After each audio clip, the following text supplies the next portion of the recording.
Mr. Richard Catt. Mr. Jim Beckstrom, our chief photographer, and I teach 6th grade at Franklin School. The following program, CBS News 6, is a news broadcast of the events of the school year 1989-1990. The stories were compiled and written by the 6th grade students. The events depicted, although not necessarily in chronological order, all occurred this school year. Join us now for CBS News 6.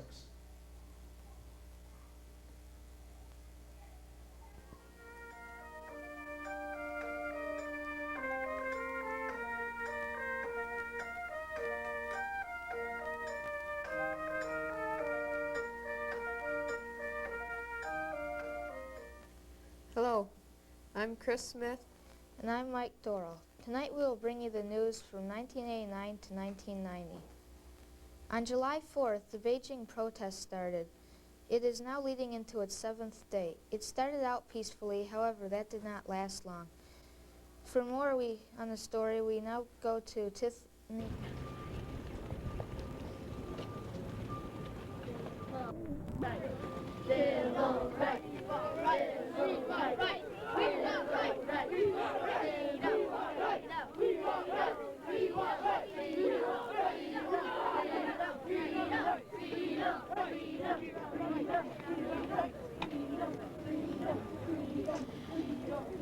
This is Tiffany Clem. On July 4th, 1989, the Beijing protest began. Chinese troops marched in fighting. The buses they were using as barricades were set on fire. Here with me is Jill Plummer, a student protester. What were you fighting for when this first started, and did you think it would turn out like this? We didn't think it would turn out like this. All we wanted were the rights that people of other free countries already have. If you could start this over, would you? Yes, if we could get our rights, I think it would be worth the sacrifice. Do you have anything to say to the leader of China? At least he could give us a few of our rights. All we wanted were the rights other free countries have, and he was once in our position. Thank you, Jill. Now with me is Regan Anthony, an Army captain. Why are you fighting against the students? Were you not once in their position? Yes, I was once in their position, but as an Army captain, I must fulfill my duties. So you agree with the way the students are acting? No, when I was their age, I never did anything of this type. I feel it to be a disgrace to our country. Why do you feel it to be a disgrace to your country? We are experiencing some difficulty. The Chinese resistant to the idea of a free transmission of ideas. We will try to update you on the events as they happen. In Panama, General Manuel Noriega was arrested and charged with drug trafficking. He was taken into custody at the Vatican Embassy in Panama City. From there he was transferred to the federal courthouse in Miami. Holly Christensen is in Miami.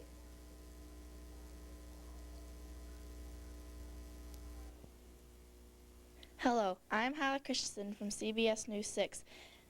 Mr. Noriega, how were you captured? Did you give up on hiding or? Yes, I couldn't stand it any longer. I surrendered. What was it that you couldn't stand? I was captured in the Vatican Embassy. I couldn't stand it because of the loud music the American soldiers were playing, and I wanted to go home. Many people say that you're hated. How does that make you feel? Well, am I hated more than Gaddafi? Apparently so. Mr. Noriega! Mr. Noriega! This is Trisha Prescott with a Miami police officer.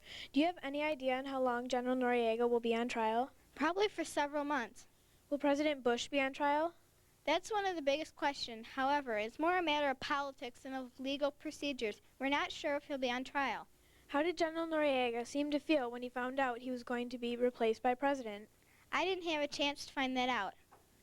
How does General Noriega feel when he is put through so much embarrassment? It's hard to tell. He just laughs. Could you tell me some of the charges against General Noriega? He is accused of attempting to smuggle more than 1.4 million pounds of marijuana into the U.S. Also, he provided safe haven in Panama for international drug smugglers. General Noriega also took a $1 million bribe from another group of drug runners. Today's capture of General Noriega signals the start of a trial process that could last many years and cost millions of dollars. This is Trisha Prescott in Miami. Today in South Africa, Nelson Mandela was released after 30 years of imprisonment for trying to overthrow the white South African government. Tanya Tenney is in Cape Town, South Africa, with a report. I'm Tanya Tanner reporting from Cape Town, South Africa. Nelson Mandela is preparing to speak.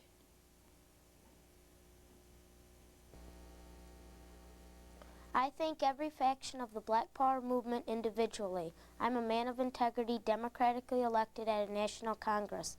Our march to freedom is irreversible. We must not allow fear to stand in our way. Thank you for listening.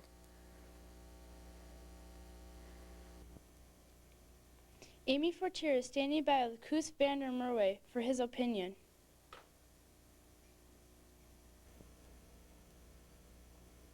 I'm Amy Fortier with Mr. Koos van der Merwe. Mr. van der Merwe, your opinion on Mr. Mandela's speech. It's surrender. Keep on Africa heartland for itself and leave the rest of the country to its black majority. And if any whites want to stay behind, they can.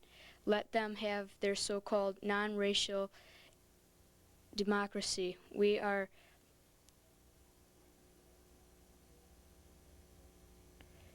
entitled to our own fatherland. Thank you, Mr. van der Merwe. I'm Amy Fortier in Cape Town, South Africa.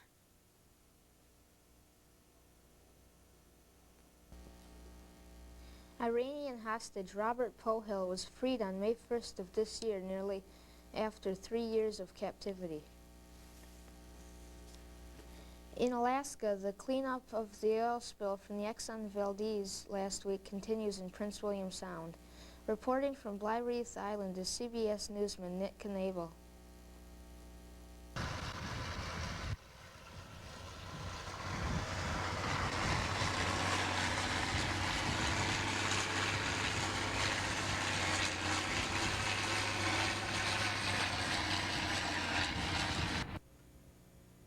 This is Nick Knable at Bly Reef Island in Alaska.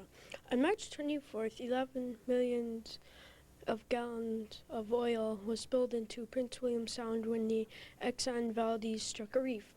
With me is the captain of the Exxon Valdez, Joseph Hazelwood. Reports say you had been drinking. Were you drunk? No, I was not drunk. But sir, some people on your ship say they saw you drinking. Just because I was drinking does not mean I was drunk. So you were drinking? Yes, I was drinking, but I was not drunk. Did your drinking contribute to the crash of the oil tanker Exxon Valdez? My lawyer has advised me not to answer any more questions. With me now is a cleanup worker at a different area of Bly Reef Island. Are you being paid for your cleanup efforts? Yes, we're being paid $5.25 an hour. How many people are working on the cleanup? About 11,000 people are working. Some are cleaning off the rocks, and others are catching and cleaning seagulls and otters, and others are preventing more spillage. How is the work progressing? We are having some progress, but it's very slow. Thank you for your time, sir. This is Nick Knable reporting for CBS News 6.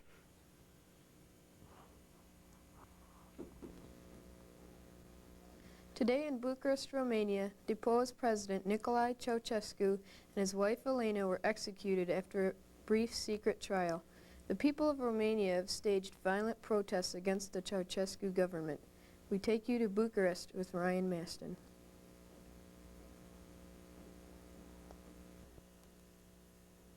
I'm Ryan Maston. For 2 hours on Christmas Day, Nicolae and Elena Ceausescu, showing no remorse, faced an invisible judge in answer to charges of concealing government funds, keeping $1 billion for their personal use. The couple challenged the rights of their accusers to judge them. Now we take you through some scenes in the courtroom.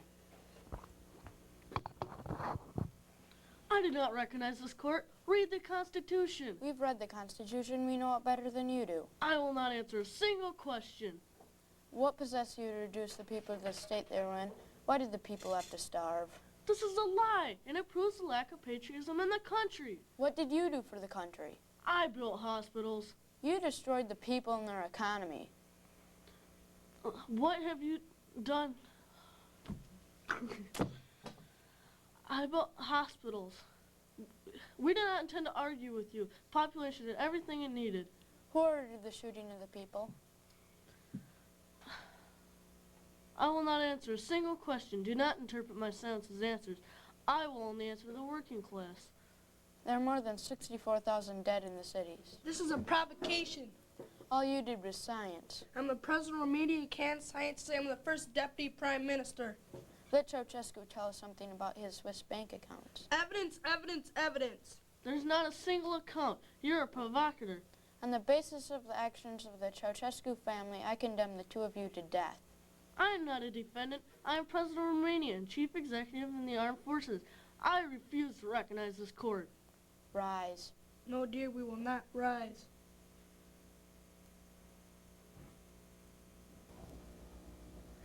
In April, Lithuania declared its independence from the Soviet Union, which has governed Lithuania since the end of World War II.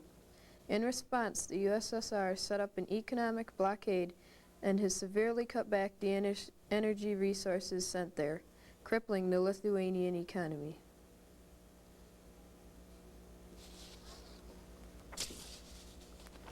On Monday, October 5th at 2 p.m., Hurricane Hugo struck the Caribbean islands, leaving thousands homeless.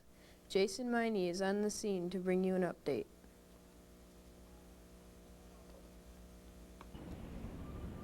This is Jason Miney reporting for CBS News in Puerto Rico.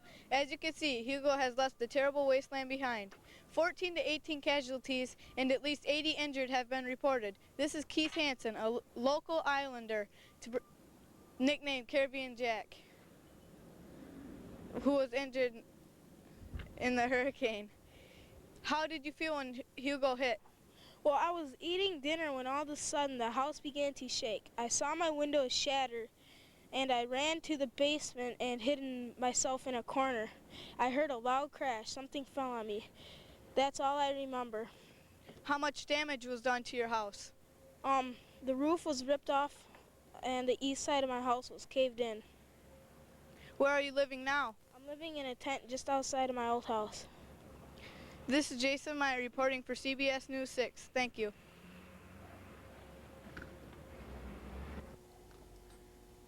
In Ludington, Michigan, the Ludington area schools have requested a $1.5 million increase in property taxes. With the story, we go to Kristen Heberlein in Ludington. This is Kristen Heberling in Ludington, Michigan. The Board of Education has requested a $1.5 million increase in property taxes for operating the schools. If votes approved, the money will be used to maintain present programming. If it fails, the board has issued the list of possible cuts. 1 bus for elementary and secondary, the pool will be closed, and 1 librarian will be cut. 13 out of 21 sports will be cut, and 17 more cuts will be made. Hi, I'm Erin Keaton reporting for CBS News 6. I'm in front of Franklin School on Anderson Street. Sir, do you want the millage to pass? Yes, because the kids need a better education these days. Ma'am, do you want the millage to pass? No, it's their own fault they don't have enough. It's their own fault they don't have enough money because they raised the teacher's salary. This is Erin Keaton reporting for CBS News 6. This is Mrs. Michael Brody, a principal in Ludington. Mrs. Brody, do you want the millage to pass? Yes, because it is not fair that the kids have to lose all their sports and all the other things they have listed. This is Erin Keaton reporting for CBS News 6.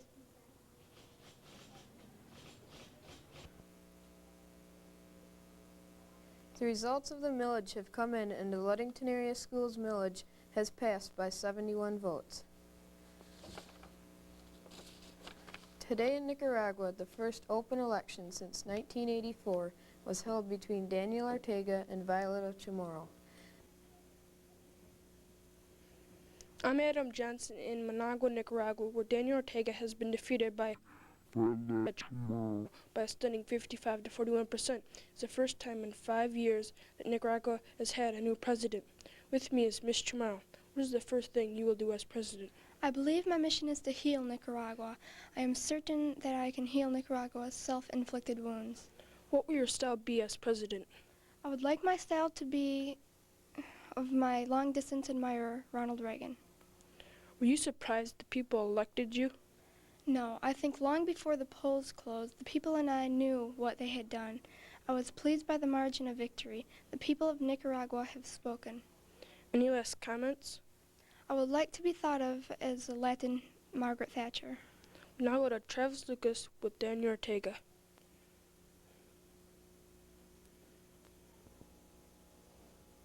Thank you, Adam. Mr. Ortega, did you think you were going to win the election? Yes, I expected to win until the results came in and I was behind. Then I knew I was going to lose. In Panama, General Manuel Noriega took over the government militarily. Will you act in the same way? No, I promised I will not react violently. Any last comments? I would like to say that I love and respect Chamorro and congratulate her on her triumph. That was your gesture that offered Nicaraguans new hope of reconciliation. The question in Nicaragua is, will it work? This is Travis Lucas for CBS News 6 in Managua.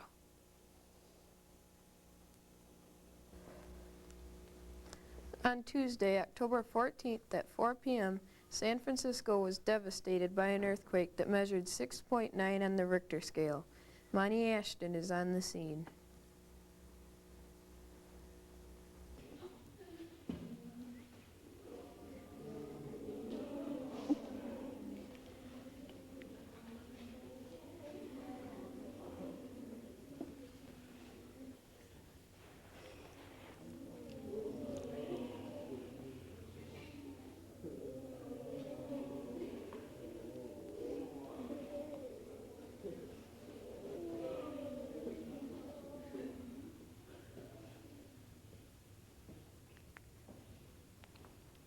I'm here with San Francisco Fire Chief Pat Olson. Mr. Olson, how do you think most of these fires started? For the most part, these fires were started from natural gas leaks and fallen electrical lines. What do you estimate the death toll to be at this point? Chief, 15th Fire, 901 Maple Street. Sir, Mr. Olson, your answer, please? Sorry. Also here with me now is Police Chief Tim Horak. Mr. Horak, how effective is your rescue unit here? We've got Dr. Hansen, our top medical doctor, on call at the Red Cross Service Center. Can you keep up with the casualties? We're doing our best. Thank you. Inside the medical center is Dr. Hansen, relieving patients of injuries. Dr. Hansen, how long have you been on call and how long do you expect to be on call? I've been on call for about 2 hours. I've continued to be on call for about as long as I'm no longer needed. Are you sure you'll be able to keep up with the casualties? Yes, fortunately most of the injuries have been minor ones. I'm Monty Ashton, CBS News 6, San Francisco.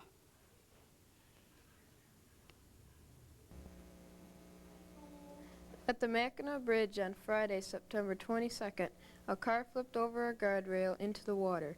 We now go to Beth Englehart reporting from the scene of the accident.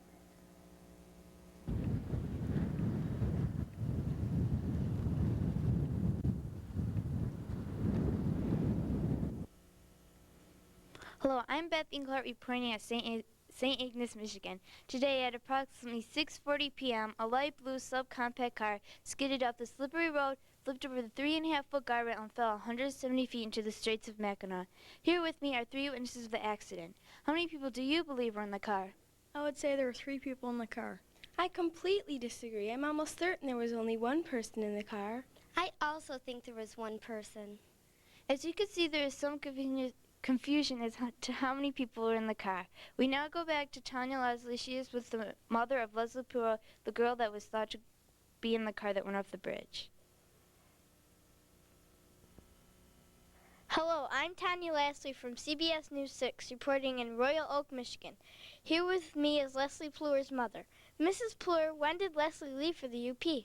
She left about 4 days ago. I haven't seen her since. That's why I think she's in the water below the bridge. But I've been praying that it isn't my daughter. Where was your daughter going? She was going to visit her boyfriend in the UP. Can you describe the car she was driving? Her car is a light blue subcompact, but it just can't be hers. It can't. Thank you, Mrs. Pleur. We will now go back to Beth Englehart with the chairman of the Michigan Transportation Association. Hello, I'm Beth Englehart with the chairman of the MTA, Miss Sarah Kuhn. Miss Kuhn, would you say the bridge is safe? Yes, I would say the bridge is safe enough. This is the first car to go over in 32 years of steady traffic. Do you think the bridge needs higher guardrails? We haven't reached that decision yet. We have to take into consideration the factors of safety and cost. Raising the guardrails would be extremely expensive. We are very saddened by this unfortunate accident, but does one car falling over the guardrails in 32 years warrant the expenditure of millions of dollars? If, however, our engineers deem it necessary, we would increase the safety factors. Thank you for your time. We now go back to Tanya Leslie at the scene of the search.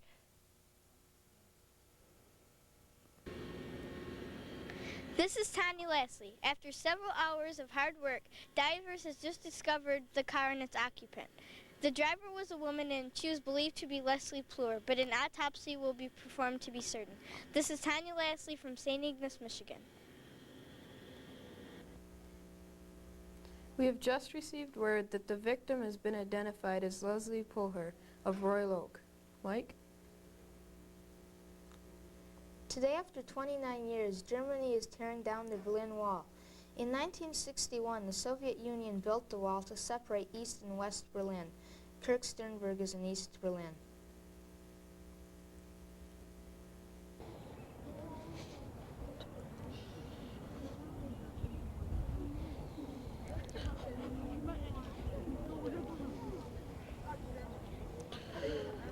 I'm Kirk Sternberg, and this is German soldier Fritz Firmont.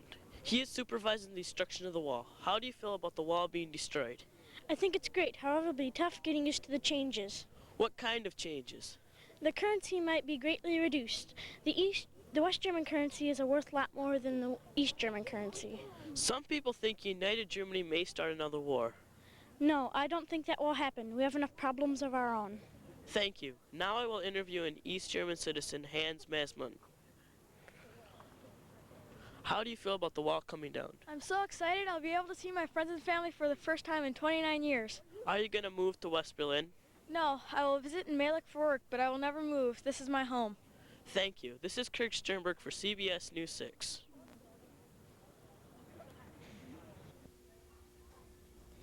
Now the question in Germany is whether or not reunification is in the best interest of the people.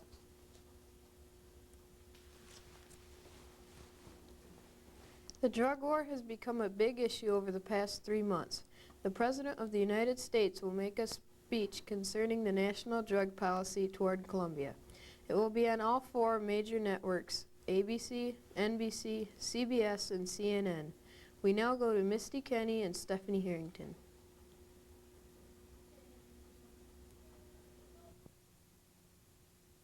I'm Misty Kenny. And I'm Stephanie Harrington reporting from the White House. Mr. President, how are you planning on dealing with the drug problem? I plan to send more military aid to Colombia to fight the drug war. The Latin American nations have increased the number of their armed forces sent to Colombia. How good is the Colombian military and police force? I would say that the Colombian military and police force are not the best drug fighting unit in the world, but they are trying and they are giving the drug dealers a hard time. Mr. President, what is the quantity of the world's cocaine production? It may be as high as 700 tons per year. That would be about 54% higher than any of our previous estimates. Are things getting any better, Mr. President? Well, we think in many places the addictions to drugs is increasing, but overall the drug use is down. Mr. President, in another vein, about how many people in the United States have a serious drug problem? About 3 or 4 million people. We think about 1 million of those people can be helped through treatment. We can accommodate about 3 million people who have a pretty serious drug problem in our recent facilities. Thank you, Mr. President. Reporting from the White House, I'm Misty Kenny. And I'm Stephanie Harrington.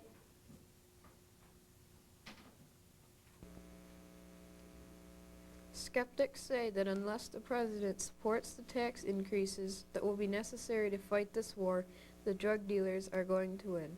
Mike? In sports, UNLV's Runnin' Rebels ran away with the 1990 NCAA National Championships yesterday in Denver. Janelle Lafreniere takes us for a look back at the season.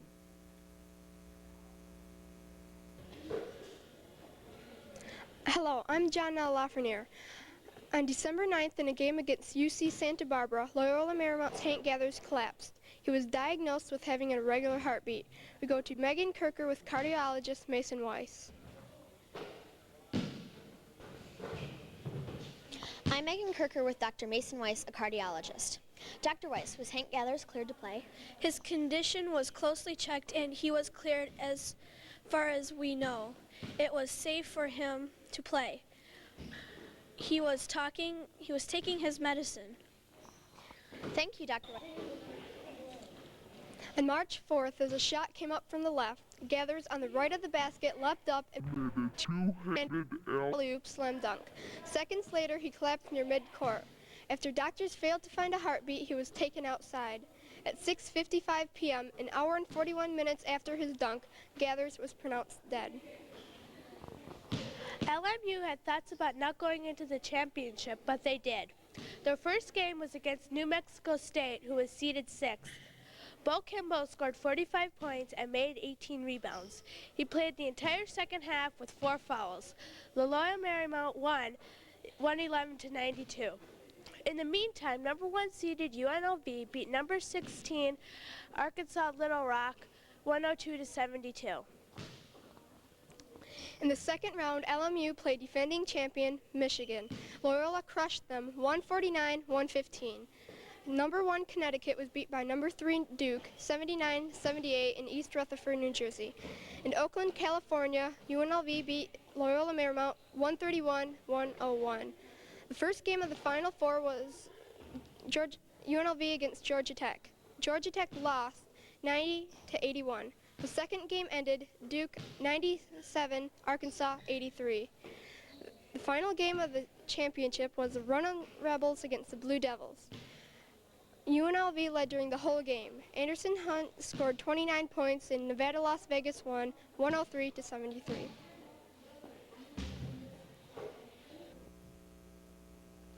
Ryan White of Kokomo, Indiana has the blood condition hemophilia, the result of which is the blood will not clot. At age 13, Ryan received a transfusion. The blood was contaminated with the AIDS virus. Heather Murphy has more on the story.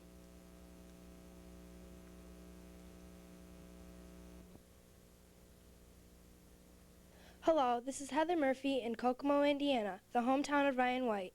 Ryan received a blood transfusion 5 years ago. The blood was contaminated with AIDS. In February of this year, Dr. Kleiman examined Ryan. He said that Ryan was in no immediate danger. We have with us Dr. Kleiman. Dr. Kleiman, were you shocked at Ryan's death? Yes, I know AIDS is a very unpredictable disease, but Ryan was a reasonably healthy boy. I was quite shocked. Thank you, Dr. Kleiman. In March, Ryan went to Los Angeles for an Academy Awards night party. Ryan complained of a sore throat and flew home to see his physician, arriving in Indianapolis at 6 p.m. Thursday, March 29th. Ryan's condition had deteriorated.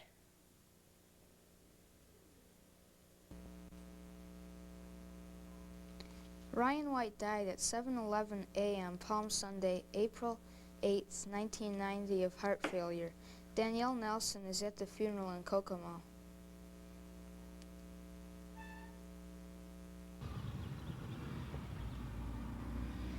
Hello, I'm Danielle Nelson reporting in Kokomo, Indiana. Here with me is Andrea White, Ryan White's sister, and Heather McNew, Ryan's best friend. Andrea, do you think Ryan made a difference in the world of AIDS? Yes, of course. He taught everyone with AIDS and everyone else not to be scared, not to let AIDS take control of your life. He had a lot of courage, and I loved him for it. Thank you, Andrea. Heather, at first did Ryan's AIDS scare you off? No, not at all. I really didn't even think about it, especially since he was such an awesome friend. Thank you, girls. This is Danielle Nelson reporting for CBS News 6.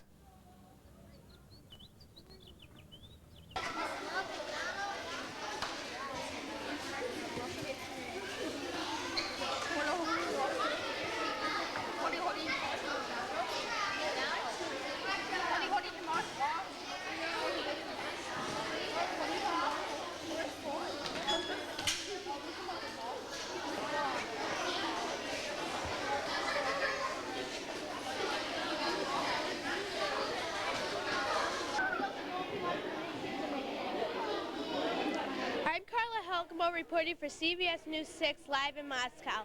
With me here is George Cohan, president of McDonald's Restaurants of Canada. Mr. Cohan, how many people can the new McDonald's seat at a time? Up to 700. It can serve about 15,000 customers a day. Why so many? The reason for having such a large seating capacity is to handle the expected Big Mac attack. What do you deal in, foreign currency like Canadian or Russian rubles? We deal in rubles, but they are not easily converted into American or Canadian money. So we are going to have to figure out a way to bring home our share of the profits. What is the starting salary? 1.5 rubles, that is average for Soviets. How much would a Big Mac, French fries, and a milkshake cost? About 5.5 rubles or twice the normal cost. Thank you, Mr. Cohan. Even with all this confusion, one thing will be familiar to the Soviets: long lines. I'm Carla Helgmo, reporting for McDonald's has built restaurants from Seattle to Singapore, but completing the first of 20 planned outlets in the Soviet Union was a triumph that country's endless communist red tape and ancient infrastructure. In the Super Bowl, the San Francisco 49ers defeated the Denver Broncos by a record-setting score of 55-10. In the Sugar Bowl, the Miami Hurricanes beat Alabama 33-25 and won the national title. In the Orange Bowl, the Notre Dame Fighting Irish routed the Colorado Buffaloes 21-6. USC defeated the Michigan Wolverines to win the Rose Bowl 17-10. The game marked the end of an illustrious career.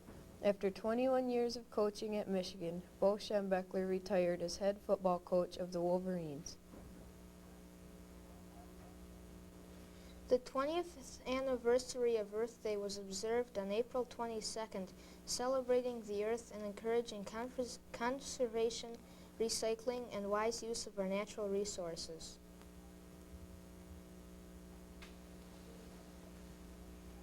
And that's the news for today, 1989-1990. I'm Chris Smith. And I'm Mike Dorrell for CBS News 6. Good night.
Aaron.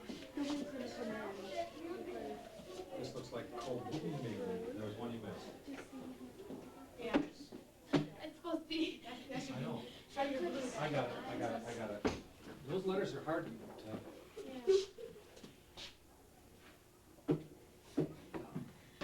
I knew there was something from that. Okay. Go ahead and get by your...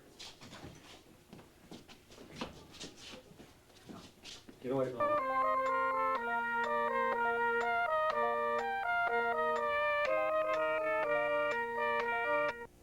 Hi, I'm Jim Beckstrom, 6th grade teacher at Franklin Elementary. At the conclusion of our news broadcast, we've asked each student to recall something of importance that has happened to him or her during the past school year.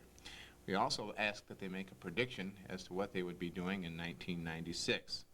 Each student will appear in a section of this telecast with a recollection and a prediction. To start things, I'll make a few comments on the events that were important to me personally. Also, I have some comments about the 6th grade class of 1989 and 1990. 89 and 90 was a very good year for me, personally. I moved into a new house in September. In January, I asked my best friend to marry me, and she said yes, which was pretty scary. Then in February, my son Jeffrey graduated from Lawrence Institute of Technology, and the best thing about that is that he did get a job. So those are the three big events that influenced my year. Some things that I recall from Ludington in the sporting field. First of all, our Ludington High School football team had an excellent season. They lost in the second round of the playoffs to DeWitt, which was the eventual runner-up in the state championship. And if I recall correctly, the game was 8-6 or something like that. It was a very close score. I do know it was played in a pouring rain, and I was cold. On a larger scale, Michigan State had a very good football season. They did win the Lowell Bowl. Also, the Michigan State basketball team surprised a lot of people. They won the Big Ten championship, and they probably would have won the national championship, except they were cheated in the semifinals of the regionals by Georgia Tech when a fella shot a two-pointer after the clock had expired, and therefore, once again, State was gypped, I guess is the right word. Where were we? Oh, yes. In the 6th grade class, recalling things from the 6th grade class, this year the class was kind of a conglomeration. We had 5 new students come in from districts outside of Ludington. We had several students come in from Summit. Nobody knew each other well. Summit kids knew Summit kids, Franklin kids knew Franklin kids, and Nick Knable didn't know anybody. But as things worked out, we drew together. We've had a very good year. They've fit in together very well. I think one thing that I've learned from this is that I've known all along, but also it just kind of reinforces it, is that kids are kids. And no matter where they come from, what their experiences have been, once you put them together in a classroom, they get to know each other, they pull together, and they all became friends. And it was a pretty cohesive group towards the end of the year. When the 6th graders become seniors, I want them to think back about this 6th grade and try and remember Amy Choi and April Hackard. Those are 2 girls that left. And think about where they are now. Finally, I've got a couple things to say about individual students. And some of these things may not be too kind. So please take them in a light vein. I'll always remember Chris Smith. He generally sits towards the back of the room. If he has his choice, that's where he'll be. He'll sit there very stoically, and generally he will nod his head when you look at him, whether what you're saying he agrees with or not. I think he's a brown nose. Sorry, Chris. Another thing that I remember is Heater Murphy. Heater Murphy always has a smile, striking personality. I just wish she'd learn how to spell her name. Stevie Collins, another one who I'll never forget. If she gets mad at you, she has one of the iciest stares that I can ever remember. And then there's the inseparable fighting twins, Megan and Stephanie. And then someone that really made an impression on me, his name is probably familiar to most of you, Air Johnson. We call him Air Johnson in my classroom not because of his basketball ability, not because of his shoes, but because of his comments. Travis Lucas, his sense of humor is fantastic, and I really like his growl. Jacob. Well, I had Jacob Veerman. He still owes me a nickel, and I hope, Jacob, if you're here today, that you will pay me that nickel. Josh Mickle, I hope you followed my directions and went to 7th grade. Because if you didn't and made a wrong turn, you're probably not watching this video today. I'll never forget Carla Helgamo. Carla Helgamo is just a fantastic kid. She gets a little frustrated, especially when she tries to read cue cards and can't see them. That was a very eventful part of making the video that we've just finished. Tanya Lasley, she loses her papers. And she always says, well, I know I had it right here. And I can remember one day she insisted she had her paper, she had everything done, but it was nowhere to be found. Until the next day when she came in and said she found it in her father's bedroom. And of course, it wasn't Tanya's fault. And then I'll remember Pat Olson wondering what day it was and asking Nick Knable to help him out. And then the Red Wing fans, Chris Iserman and Keith Gallant.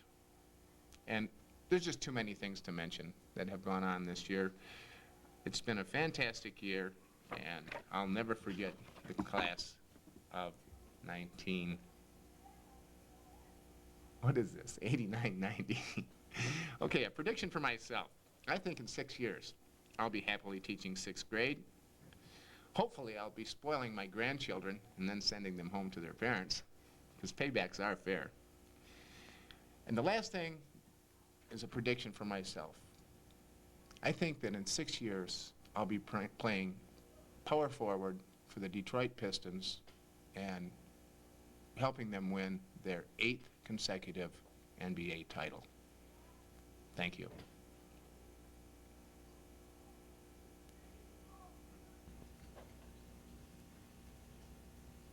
Hi, I'm Regan Anthony. The thing I'll remember most about 6th grade is OM.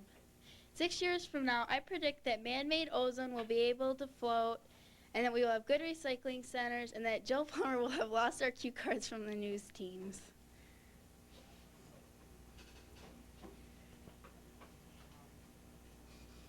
Pat, what day is it? Thursday. Very good. Go ahead. What I liked most about 6th grade was the Detroit trip to the Detroit Science Center. What I predict for 6 years now is I'll be graduating from high school with good grades.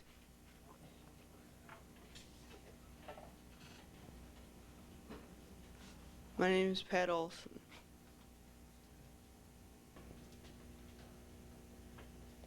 My name is Monty Ashton, and the thing I remember most about this year is being in 7th grade band. And what I predict for 6 years from now is that cars will run on solar energy.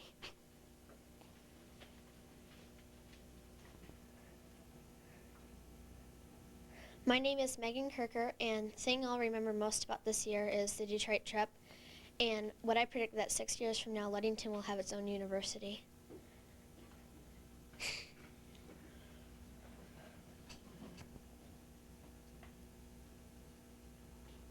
Hi, my name is Laura Carrier, and what I'm going to remember about this year is the 6th grade news broadcast. And I'm going to predict 6 years from now that there's going to be a great big earthquake in Michigan.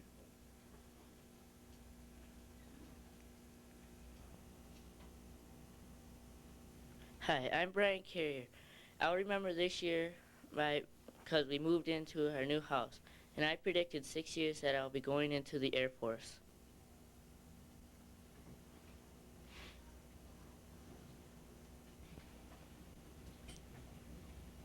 I'm Tiffany Clem, and I'll remember taking 4th place at state in OM. I predict that 6 years from now, Ludington will go modern.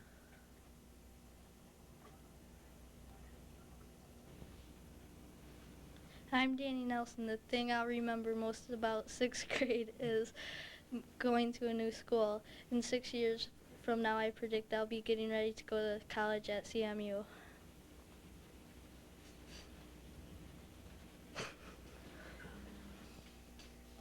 Hi, I'm Susan Hacker, and the thing I remember about 6th grade the most is OM.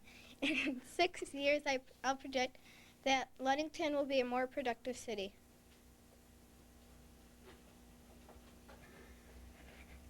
I'm Josh Mickle, and I'm going to remember 6th grade for Mr. Beckstrom's science class.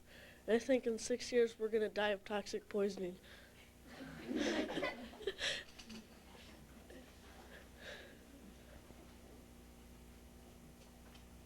Hi, I'm Jeff Hansen. The thing I remember most this year is the news broadcast. And what I predict in 6 years is that the Tigers will win a pennant.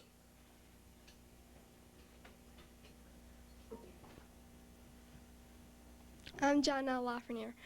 What I'm going to remember about the 6th grade is probably my feet being size 11. In 6 years, I'll go to Ferris State and study journalism.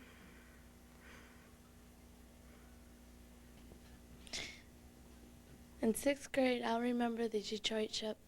In 6 years, I'll predict that Ludington is going to be bigger than Detroit. Kenny.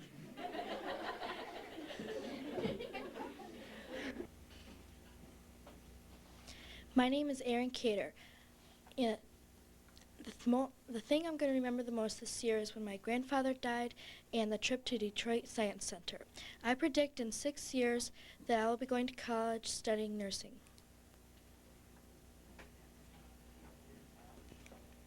Hi, I'm Andy DeVries. The thing I'll remember most about this year is being on a basketball team that didn't win one game. I predict in 6 years, every country in the world will have nuclear capabilities.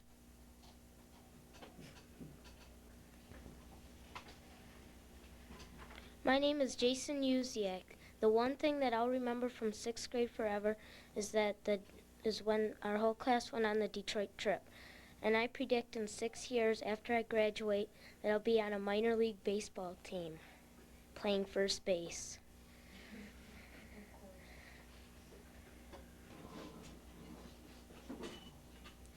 I'm Ryan Maston. The thing I'll remember this year is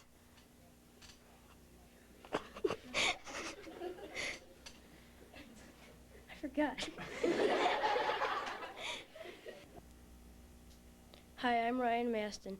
The thing I'll remember this year is me moving to a new school and making new friends.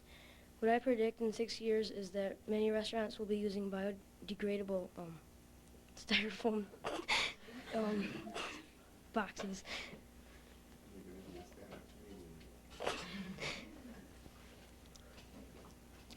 My name is Carla Helgamo, and the thing that I'm going to remember most about this year is this is the first year I lived here in the class trip to Detroit. My prediction about when I'm in 12th grade is that I'm going to be going to Michigan or Michigan State.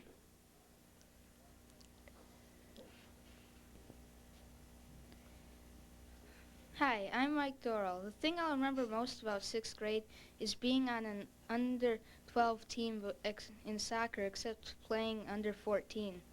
And in 6 years, I think that we will land somebody on Mars. My name is Carla Helgamo, and the thing that I'm going to remember most about this year is this is the first year I lived here in the class trip to Detroit. My prediction about when I'm in 12th grade is that I'm going to be going to Michigan or Michigan State. Hi, I'm Mike Dorrell. The thing I'll remember most about 6th grade is being on an under 12 team in soccer, except playing under 14. And in 6 years, I think that we will land somebody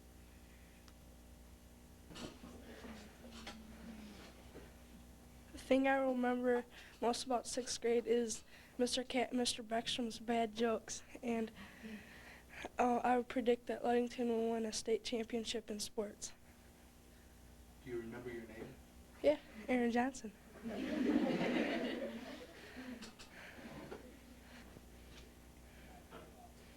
I'm Adam Johnson, and the thing I remember most about 6th grade is the school's bad food. And I predicted in 6 years that Ludington's basketball team will win a state championship.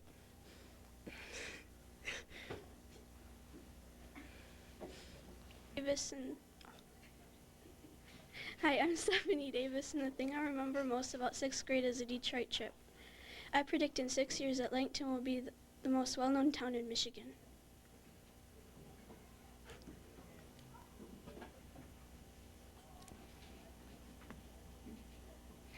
I'm Jill Fulmer, and the thing I'll remember most about this year is our OM team that won 4th place in the OM competition at state. And what I predict for the future is that we'll have the first lady president.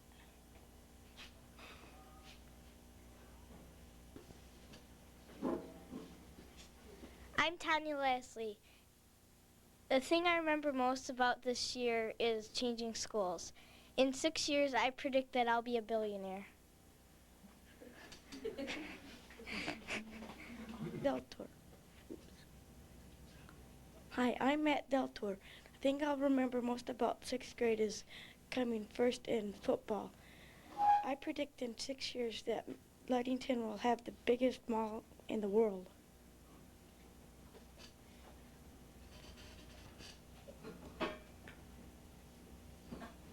Hi, I'm Nick Knable, and I will remember the most thing of 6th grade is that little red light on the camera.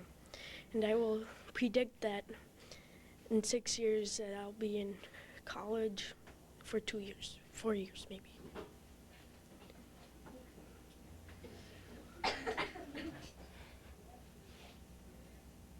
I'm Beth Englehart. The most thing I'm going to remember this year is getting a cat. And the thing I'm going to remember, what I'm going to predict in 6 years is that Ludington will be a bigger city.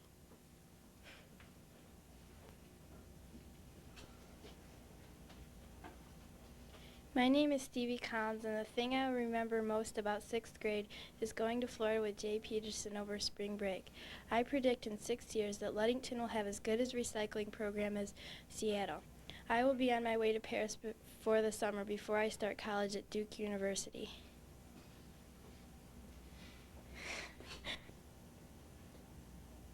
My name's Abigail Sweet, and I don't know what I'm going to remember about 6th grade. 6 years from now, I predict that Monty and my sister will be married.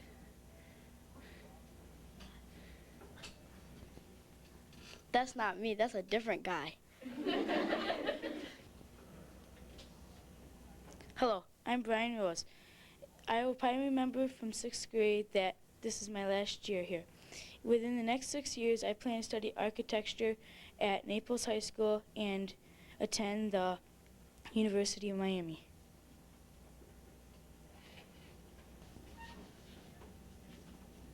Hi, I'm Holly Christensen. What I remember most about this year is going to the Detroit trip. What I predict in 6 years is that solar power will be used more than electricity.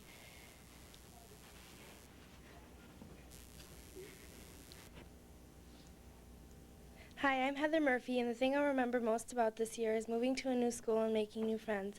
And I predict in 6 years that I'll be in the Guinness Book of World Records for having the most possessions of Garfield.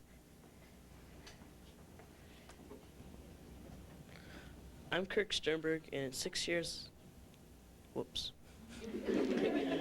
thing I remember the most about 6th grade is taking second at state. In 6 years, I predict that Michigan State will win the Rose Bowl, and the Detroit Lions will be the NFL champions. Hi, I'm Tanya McLaughlin. The thing I'll remember the most about 6th grade is playing in the basketball tournament in Free Soil. And in 6 years, I'll be ready to go to Michigan State University on a basketball scholarship.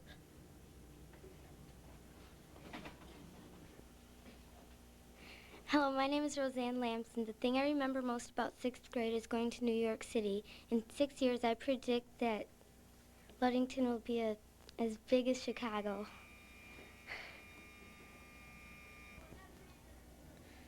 I'm Jacob Veerman, and the thing I remember most about 6th grade is not wanting to do this.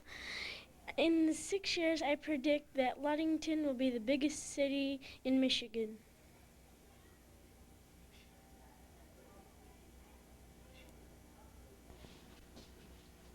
I'm Sarah Kuhn, and the thing I'll remember most about 6th grade is taking 4th place at State OM. And I'm predicting that Quebec will become its own country, and Canada will be part of the United States in 6 years.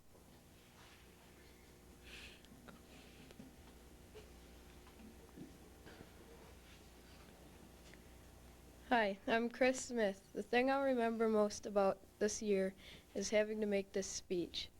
And my prediction for 6 years is that Puerto Rico will become our 51st state. I'm Edwin Barth. Hi, I'm Edwin Barth, and I don't know what I'm going to remember about this year, but in the future, Ludington won't be here.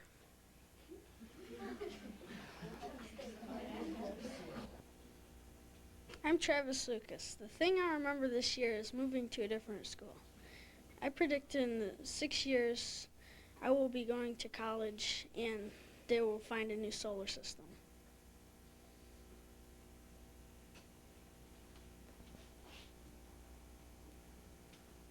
Hello, my name's Stephanie Harrington. The thing I'll remember most about this year is when my grandfather died. In 6 years, I'll predict that I'll be in the high school band.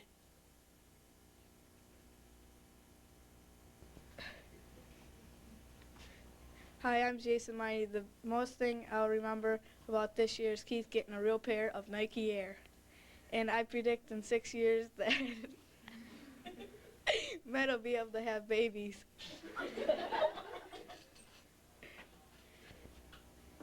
I'm Amy Fortier, and the thing I'll remember most about 6th grade is going to Detroit.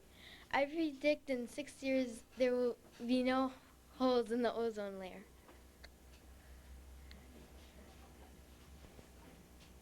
Hi, I'm Keith Hansen. The most thing I'll remember about this year is the trip to Detroit. In 6 years, I predict I'll get a scholarship to Michigan State football.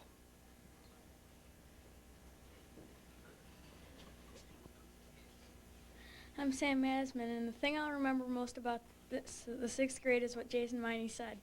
And in the future, in 6 years, I predict that California will fall into the ocean.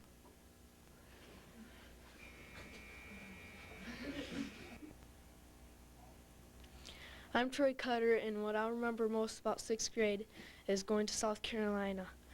I predict that Kurt Gibson will quit baseball and will join the WWF and be in WrestleMania 11.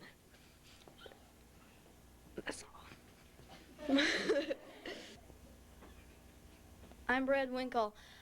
The thing I'll remember most of this year is that every time we go into gym, Mr. Jensen shows us how to do the correct push-up. I predict in 6 years that Ludington will be really good in sports, and I'll be going to the University of Michigan.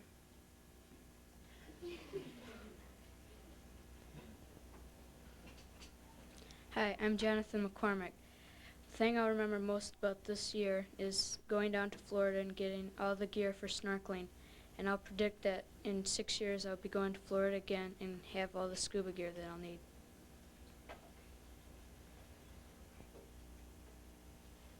I'm Harmony Breton, and the thing I'm going to remember most is getting a new car. I predict that in 6 years, Mr. Cat will have no hair.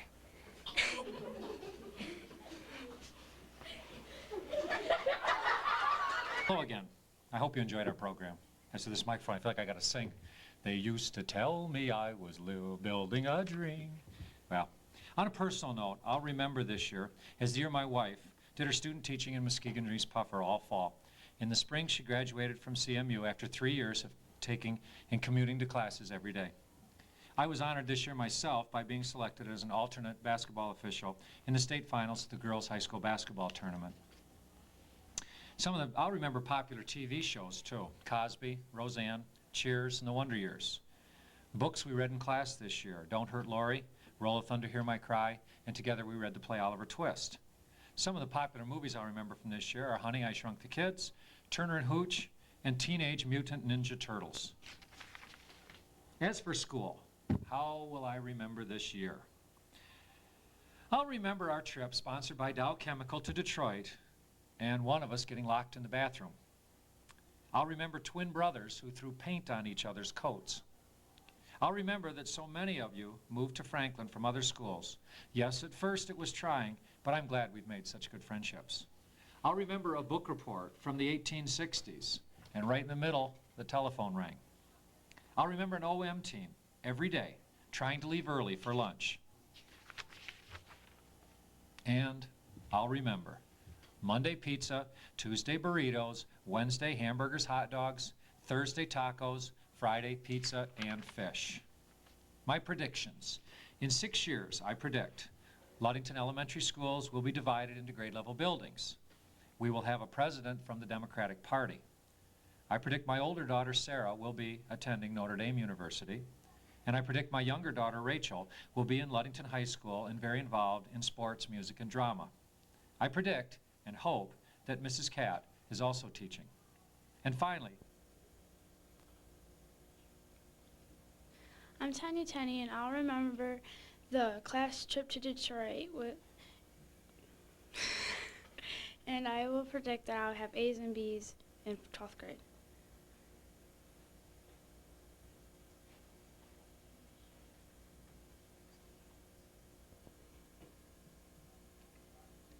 My name is Trisha Prescott, and I'll remember the class trip to Detroit, and I predict that there will be a mall in Ludington.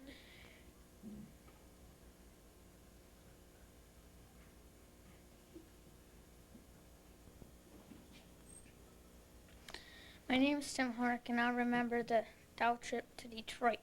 In 6 years, I predict I'll be in the Armed Forces.